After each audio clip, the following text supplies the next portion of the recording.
Oldingi videomizda Orzu gilamimiz olib ketgandi. Bugungi videomizda shuni postlisi rezultatini ko'ramiz.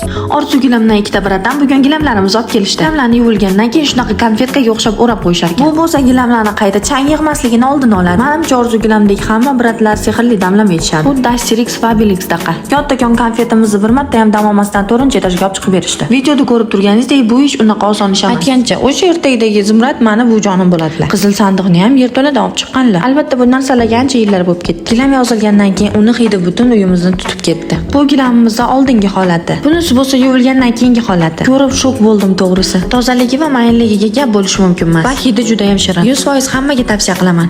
Hoji buvijonim juda xursand bo'lib, Orzu gilam va shu korxonadagi hammani o'tkirdan o'tkir duo qildilar. Bu duodan keyin shundoq ham ko'karib yotgan Orzu gilam korxonasi baravar ko'karib ketish tayin. Gapimga chaqqa javob. Hattoki hokim va ministrlar ham Hoji buvijonim duolaridan keyin ko'karishgan. Siz ham o'zingizni qiynamasdan ishni haqiqiy professionallarga topshiring. Ishonsangiz Orzu gilamga, siz gilam pardaga shoir bo'lib ketaman. Keyingi videolargacha xayr, salomat bo'ling.